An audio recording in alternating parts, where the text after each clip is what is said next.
they did, but if they don't, this company in the States provides professional management. They will be the ones who will set up a new management structure at Ansett and conduct and set up a corporate structure for us. It won't be a concern if the airline doesn't come on board. I do need to press you on this a little bit, given the public interest. This is an idea which you came up with on the night the airline went under administration. How sound is your proposal? Actually, that's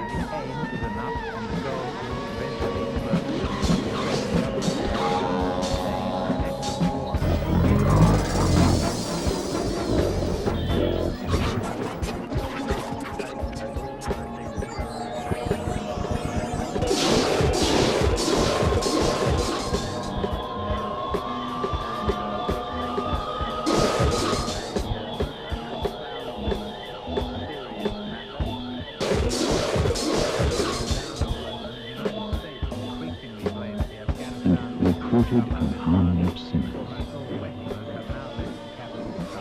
Then I saw another beast coming out of the earth. He had 2 horns like a lamb, but he spoke like a dragon.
Of their passports when they came in because they need to show an ID, and apparently one of them was in Afghanistan. I don't know what the other one was. I was shocked yesterday when it happened in the United States with the tragedy. Today it was at my doorstep and not 2,000 miles away.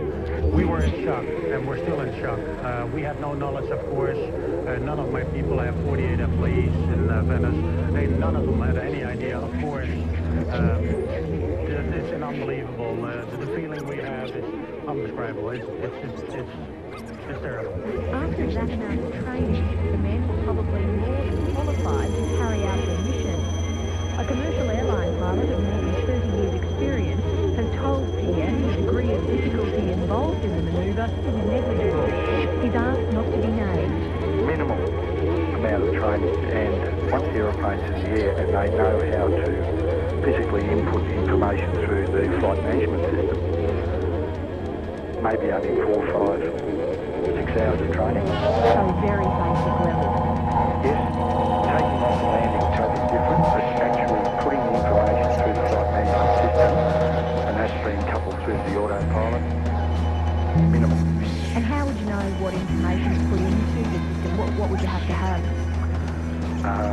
If you had the latitude and longitude of a specific place that you wanted to go to, you could input that into the flight management system and alter the flight or the direction of the aircraft purely by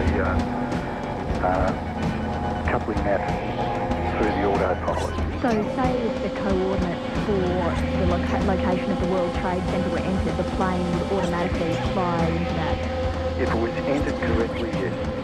You've worked as a pilot in the Middle East region. Is the possibility of a hijack the sort of thing that goes through your mind as a pilot a lot?